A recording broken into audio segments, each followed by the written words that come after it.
A terceira temporada de Demon Slayer tá esquentando cada vez mais a cada episódio que se passa. Então, já sabe, né? Se quiser acompanhar essa nova temporada de Demon Slayer, se inscreva aqui no nosso canal que vai ter vídeo toda semana. Também ativa o sininho para receber todas essas notificações. Deixa o like no começo do vídeo para estar nos ajudando. E o link das redes sociais vão estar aqui na descrição. Segue a gente lá. Então, bora falar sobre esse episódio.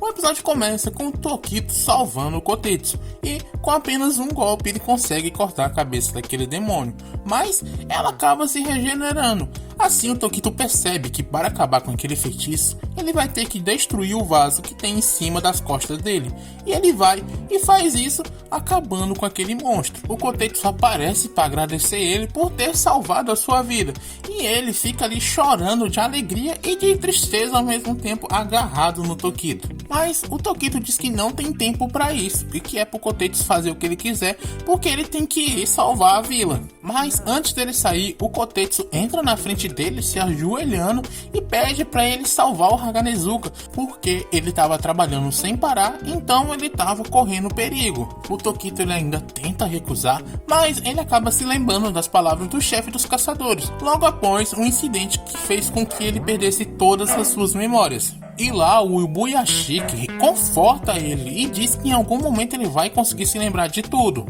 E que naquele momento ele tinha que se preocupar apenas com se regenerar, se curar. E com isso o Tokito ele pega o Kotetsu e leva ele na direção para tentar salvar o Haganezuka. Mas ele fica se perguntando se tá fazendo a escolha certa, porque ele não sabe se vai conseguir proteger a vila assim. Mas ele cria coragem e se motiva e diz que vai conseguir sim, porque ele é do esquadrão de caçadores e o pilar da névoa, Mochiro Tokito. Depois disso, a cena vai até o Tanjiro, que estava para ser atacado pela parte do Oni que ele havia cortado, mas ele consegue cortar aquela cabeça, e assim ele se lembra que quando ele corta aquele Oni, ele se multiplica, e quando ele olha, o que era apenas uma cabeça, agora são duas que estão para atacar ele, e elas atacam, e ele toma todo aquele ataque, mas ele percebe que ficou mais fraco, que eles estão mais fracos, então ele vai e acaba com aquelas duas. Assim, ele percebe que quanto mais aquele demônio se divide, mais fraco ele fica. Então, são apenas 4 demônios de verdade, com cada um deles representando uma emoção. E esses 4 são os mais fortes, então qualquer um além deles vai estar mais fraco. Com isso, o demônio retorna para tentar acabar com o Tanjiro. E no meio da luta dos dois, ele vai cortando mais e mais o Tanjiro, fazendo com que ele fique completamente ferido. Mas o Tanjiro, ele usa sua esperteza, que por sinal ele usou muito isso nesse episódio, e ele vai e consegue cortar aquele Oni sem que nem ele mesmo percebesse isso. Mas o Oni se regenera muito rapidamente e a luta dos dois continua, com o Tanjiro querendo acabar com isso o mais rápido possível para que ele possa voltar aonde está a Nezuko e o Genya. Já eles dois estão passando um sufoco. A Nezuko está tentando lutar contra um dos demônios, mas ela está sendo segurada por ele. Já o Genya, que estava ferido depois de ter levado aquela facada, que não era uma facada e sim uma lançada na barriga, e mesmo ferido daquele jeito, ele resiste e consegue acordar e dá um tiro na cabeça daquele Oni que tinha ferido ele. E enquanto o Oni se regenera, ele consegue tirar a lança que estava presa no seu corpo. Essa parte eu não entendi muito bem se ele tirou por vontade própria ou o Oni tirou rasgando tudo, porque ficou um pouco meio confuso aqui. O Oni ele pensou que já tinha acabado, porque o Genya estava ali de cabeça abaixo, sangrando muito, então ele pensou que já finalizou ele, porque além de tudo ele acertou um golpe num ponto vital. Mas o Genya ele começa a falar baixinho e ele está ressoando um mantra. Agora vai ter sangue. E nisso o Oni se aproxima para dar o golpe final. E o Genya salta para trás dele para tentar cortar o pescoço dele, mas ele acaba sendo acertado por um raio do outro demônio que ele não conseguiu desviar. E mesmo levando toda aquela descarga elétrica, ele ainda consegue se levantar o seu braço e dar um tiro naquele Oni, arrancando o braço dele. E isso faz aquele Oni se perguntar por que ele não morre, mesmo tendo recebido um golpe fatal e toda essa sequência de golpe, ele ainda não estava morto. E com isso, ainda ali no ar, o Genya leva uma pancada nas suas costelas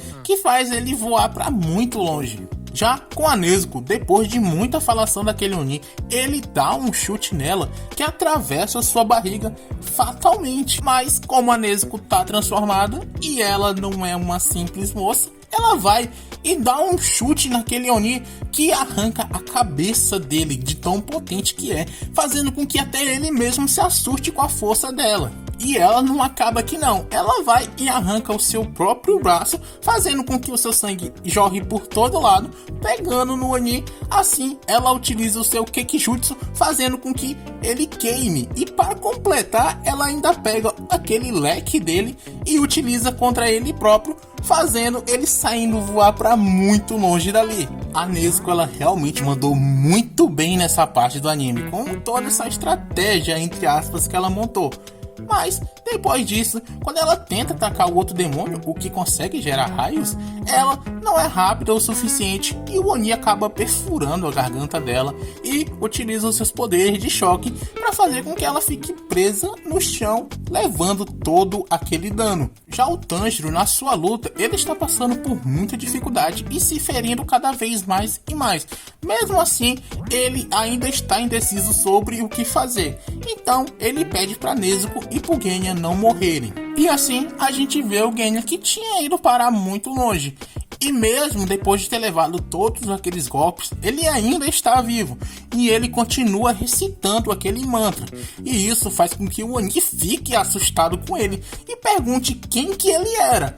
E na maior vibe de vilão, ele se levanta sorrindo e diz que o nome dele é Genya Shinazugawa. E esse é o nome do homem que vai matar ele. E na moral, a Nezuko imitando de lá, o Genya imitando daqui, tá muito bom. Esses episódios de Demon Slayer estão ficando realmente sensacional com essas lutas. Bom, o pessoal tá colocando medo em demônios, cara. Isso é sensacional, não tem nem o que falar.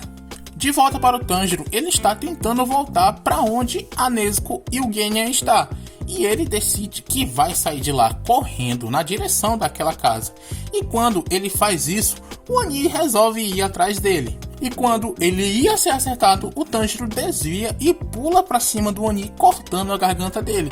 E esse era o plano que ele tinha montado, de utilizar aquele Oni como Uber para poder chegar na casa, usando ele para voar. E quando ele chega lá, ele vê aquela situação da Nezuko e tenta ir salvar ela. Mas o Oni que estava ali segurando ela, tenta fazer outro cajado para que ele possa acertar ele com algum raio. Mas o Tanjiro, brilhantemente, ele utiliza o pé do outro demônio para se proteger das técnicas. Já que, tecnicamente, eles são a mesma pessoa, então ele não vai conseguir gerar nenhuma corrente elétrica se for com ele mesmo. E essa ideia foi brilhante, que até o próprio Oni reconheceu isso, que ele era realmente muito astuto por pensar nisso. Então, como o Tanjiro sabe que não pode cortar a cabeça daquele demônio, ele decide mirar na língua, porque assim aquele Oni demoraria para se regenerar. E para salvar a Nezuko, ele decide utilizar aquele pé novamente para poder segurar aquele cajado, assim tirando ele. Mas no meio disso, o Oni ele consegue se regenerar mais rápido do que ele previu. E quando o Tanjiro ia ser acertado, a Nezuko, que já estava livre, consegue parar aquele golpe. E ela utiliza o seu Kekijutsu para queimar aquele Oni. Mas o Oni do leque novamente retorna para aquela luta e ele faz um ataque que acaba pegando os dois juntos. E devido a toda a pressão do ar que estava por cima dele, esmagando os dois, eles acabam desmaiando. E como os dois já estavam inconscientes, o Oni prepara o seu ataque final. Mas antes disso, na vila, o alarme é tocado, avisando que eles estavam sob ataque. E vários demônios peixes aparecem lá, que são todos feitiços do Kyoko. E eles estão atacando os ferreiros e destruindo tudo na sua frente. E quando parecia que seria o fim, no céu um corvo, utilizando um lacinho de coração, aparece avisando que uma pessoa tinha que se apressar, porque a vila estava em perigo. E aquela pessoa era a Hashira do Amor, Mitsuri, que está mais bonita do que nunca. E ela, tenho certeza de que vai brilhar nesse próximo episódio. Espero que vocês estejam muito ansiosos para esse episódio, porque eu realmente estou para acompanhar. Então já sabe, né? Se inscreva, ativa o sininho. deixa o like no finalzinho do vídeo se ainda não deixou. E eu queria tirar um minutinho aqui nesse final de vídeo para falar sobre o CGI desse episódio. Semana passada eu vi o pessoal reclamando sobre esse CGI por causa que tava muito estranho. Eu pessoalmente não achei nada estranho, eu até comentei no vídeo que tava meio que padrão, não tava tão esquisito pro estilo de animação que o anime tem em si. Mas vocês sabem, gosto é gosto e tem gente que gosta de reclamar de tudo, mas espero que vocês tenham também entendido o meu ponto, de que não tá tão estranho assim. E eu quero que vocês comentem o que vocês achou desse CGI sendo utilizado em Demon Slayer. E do mais, era só isso. Valeu, falou!